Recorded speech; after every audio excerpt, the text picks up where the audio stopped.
Hello friends, तो आप सभी कैसे हैं। आई होप आप सब बहुत अच्छे होंगे और मेरे इस घटना चक्र के सीरीज़ में आप सभी का बहुत बहुत स्वागत है।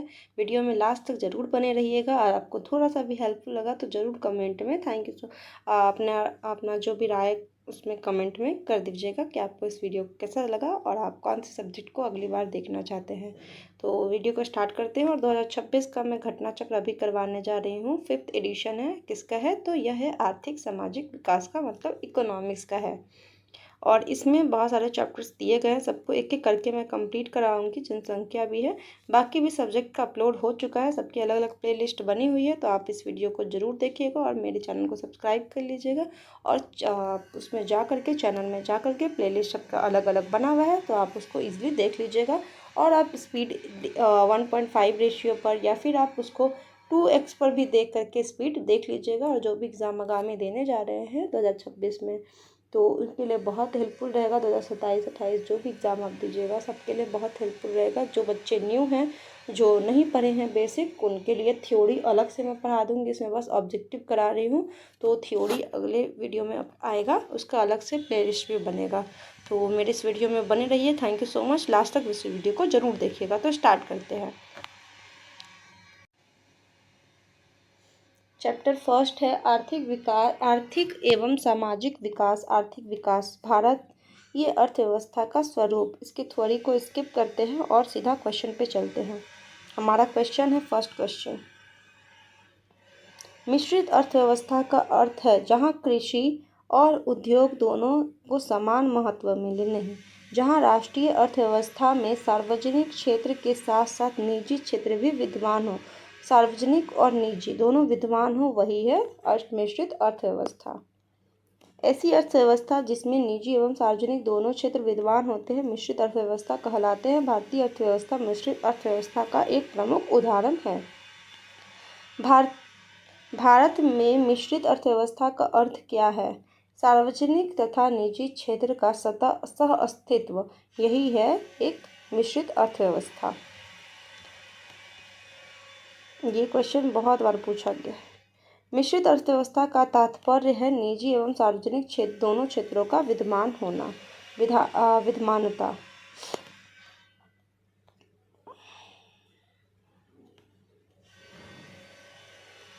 आर्थिक समृद्धि के संदर्भ में निम्नलिखित में से कौन सा या से कथन सही है? सही है पूछ रहा है, इसको ध्यान रखना है। भारतीय अर्थव्यवस्था एक अल्पकालिक अल्प विकसित अर्थव्यवस्था है। तो हाँ, अल्प विकसित तो है। भारतीय अर्थव्यवस्था एक मिश्रित अर्थव्यवस्था है। हाँ, जे एम किन्स अर्थव्यवस्था के जनक है। नहीं, जेम्स एम किन्स नहीं बल्कि एडम स्मिथ है। तो हमसे सही पूछ रहा है, यह आंसर 1 और 2 सही हो जाएगा। इसका एक्सप्लेनेशन भी यहाँ पे पढ़ सकते हैं। भारतीय अर्थव्यवस्था एक विकासशील अर्थव्यवस्था है, हालांकि अभी भी इसमें अल्प विकसित अर्थव्यवस्था की बहुत सारी विशेषताएं विद्यमान हैं। भारतीय अर्थव्यवस्था मिश्रित अर्थव्यवस्था है क्योंकि इसमें निजी एवं सार्वजनिक दोनों क्षेत्र का सह अस्तित्व विद्यमान है। कथन 1 और 2 सही है। अर्थव्यवस्था के जनक एडम स्मिथ है, न कि जे.एम. किन्स, इसलिए कथन 3 गलत है। मिश्रित अर्थव्यवस्था, भारतीय अर्थव्यवस्था है मिश्रित अर्थव्यवस्था।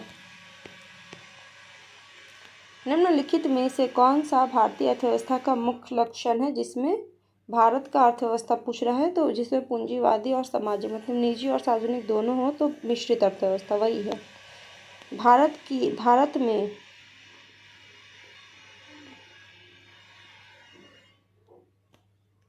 भारत में किस तरह की अर्थव्यवस्था है? तो मिश्रित अर्थव्यवस्था है भारत में।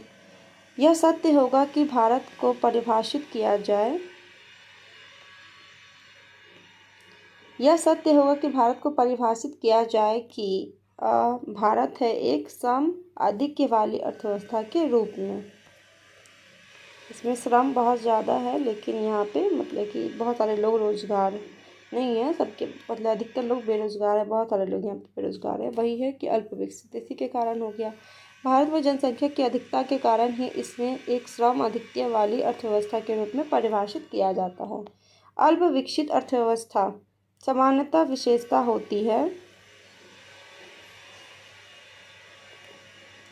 प्रति व्यक्ति आय निम्न हो, पूंजी का निर्माण निम्न हो, निम्न आश्रितता अनुपात हो, तृतीय क्षेत्र में अधिक कार्यबल शक्ति ना होना। तो इसमें सही पूछ रहा है, 1 और 2 सही है, बाकी तो और तीन और चार गलत है।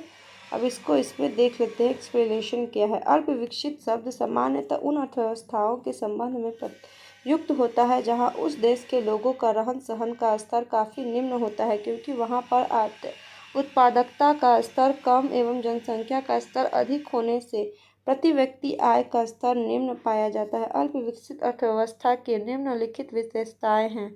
निम्न प्रति व्यक्ति आय, निम्न जीवन स्तर, जनसंख्या वृद्धि की ऊंची दर, बेरोजगारी एवं अल्प रोजगार का ऊंचा स्तर, कृषि क्षेत्र का आधिपत्य, पूंजी निर्माण का निम्न दर और आय की विषमता, ये सब उसके मतलब की रूप है।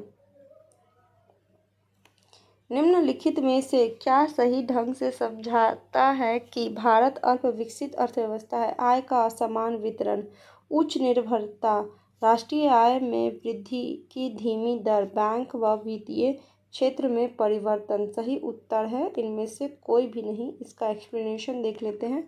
भारतीय अर्थव्यवस्था की निम्नलिखित विशेषता है। प्रति व्यक्ति आय निम्न स्तर, प्रति व्यक्ति राष्ट्रीय आय में धीमी वृद्धि, जनसंख्या में भारी दबाव, गरीबी का अस्तित्व, कृषि पर निर्भरता, बेरोजगारी अधिकता और तकनीकी कौशल की कमी, साक्षरता दर निम्न होना, यही सब है। 2026 का इसमें भी देख सकते हैं, लिखा हुआ है 2026। रूढ़िवादी परंपरावादी समाज विकास के लिए योजना बनाना, योजनाओं पर व्यय, राष्ट्रीय आय की धीमी वृद्धि दर भी भारतीय अर्थव्यवस्था में देखने में को मिलती है थी, परंतु वर्तमान में राष्ट्रीय आय की धीमी वृद्धि दर भारतीय अर्थव्यवस्था के संदर्भ में सही नहीं है। उपयुक्त विशेषताएं भारत को अल्पविकसित देश के रूप में संदर्भित करती है। हालांकि भारत अब विकासशील देश का दर्जा प्राप्त हो चुका है। निम्नलिखित में से कौन सा विशेषता भारतीय अर्थव्यवस्था को विकासशील श्रेणी में दर्शाता है? कृषि मुख्य व्यवसाय, प्रचंड बेरोजगारी, मानव पूंजी की निम्न गुणवत्ता, प्रोटीन का प्रति व्यक्ति सेवन का उच्च होना, ये नहीं निम्न है ये। 1, 2, 3 सही है, तो हमारा आंसर हो गया डी। भारतीय अर्थव्यवस्था को विकासशील अर्थव्यवस्था या मिश्रित अर्थव्यवस्था भी कहा जाता है। भारतीय अर्थव्यवस्था के निम्न लक्षण है। कृषि प्रधान अर्थव्यवस्था, पूंजी निर्माण की निम्न दर, अत्यधिक जनसंख्या एवं जनसंख्या वृद्धि, बेरोजगारी, निम्न प्रति व्यक्ति आय, औद्योगिक पिछड़ापन, तकनीकी पिछड़ापन, मिश्रित अर्थव्यवस्था, आयात का निर्भरता तथा निरक्षरता होना। भारतीय अर्थव्यवस्था वर्णित की जा सकती है एक विकासशील अर्थव्यवस्था के रूप में। भारतीय अर्थव्यवस्था की विशेषता है, कृषि की प्रधानता है, उद्योग की प्रधानता नहीं, उद्योग की प्रधानता है नहीं, बृहद बेरोजगारी, इसीलिए तो बेरोजगारी है, न्यून प्रति व्यक्ति आय, तो हमारा आंसर हो जाएगा 1, 3 और 4 डी। भारत का अर्थव्यवस्था कैसा है? तो विकासशील है। भारत की अर्थव्यवस्था विकासशील है। निम्नलिखित में से कौन सा लक्षण भारतीय अर्थव्यवस्था का नहीं है? भारतीय अर्थव्यवस्था का लक्षण नहीं है प्राकृतिक संसाधनों की कमी। निम्नलिखित में से कौन सी आर्थिक क्रिया नहीं है? आर्थिक क्रिया नहीं है स्वैच्छिक समाज सेवा। आर्थिक और अनार्थिक क्रिया एक बार पढ़ लेते हैं। आर्थिक क्रिया वह क्रिया है जिसका संबंध आवश्यकताओं की संतुष्टि के लिए सीमित साधनों के उपयोग से है। सभी आर्थिक क्रियाएं अनिवार्य रूप से आय का सृजन करती है। मेन यही है कि आय का सृजन करती है, अर्थात आय का सृजन करने वाली सभी क्रियाएं आर्थिक क्रिया है। आर्थिक क्रियाएं निम्न है: उपभोग, उत्पादन, विनिमय, निवेश, वस्तु कीमत निर्धारण, साधन कीमत निर्धारण आदि। और इसके अलावा कुछ ऐसी क्रियाएं हैं जिनका उद्देश्य आय सृजन करना नहीं, बल्कि जैसे धर्म प्रचार, समाज सेवा या देशभक्ति की भावना को होकर किया गया स्वैच्छिक कार्य है, उसे अनार्थिक क्रिया कहते हैं। देश की वृद्धि निम्न में से कौन से अनार्थिक तत्व हैं? तो यह है सामाजिक व्यवहार। अब इसमें दिया गया है टूल बना करके आर्थिक विकास के निर्धारक तत्व। इसका चाहे तो स्क्रीनशॉट ले सकते हैं, जो भी जिसको भी लेना है तो इसका स्क्रीनशॉट ले लें।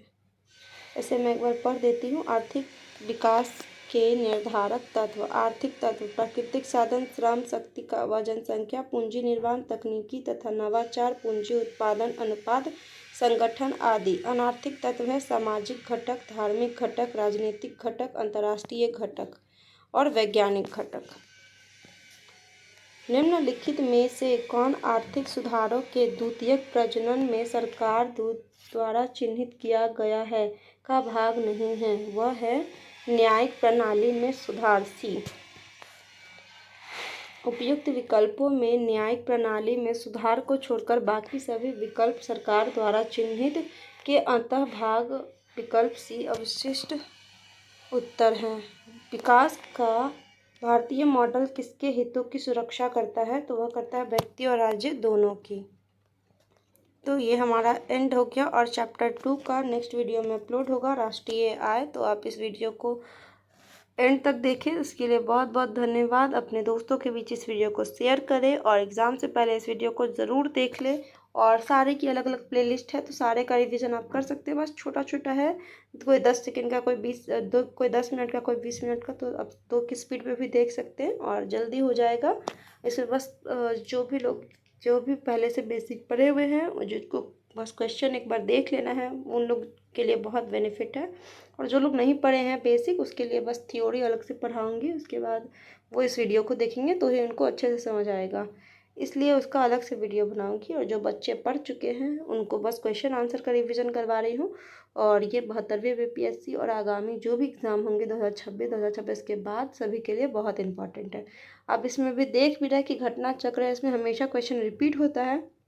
पूछा गया भी क्वेश्चन, बस पूछने का थोड़ा बहुत पैटर्न भी अलग कर देता है। कोई कोई तो बस सेम वैसा ही क्वेश्चन ऑप्शन के साथ रह जाता है। तो हमारा सोचिए कितना पूरा सब्जेक्ट कर लेते हैं तो 80% की तैयारी हमारी इससे हो जाती है घटना चक्र से। बस हमें अलग से करंट अफेयर पढ़ना होता है। बस हाँ, ये है कि 80% की तैयारी इससे हो रही है तो इसको अच्छे से पढ़ना होगा। ये नहीं कि बस एक बार बस देख लिए, वैसा नहीं होता है।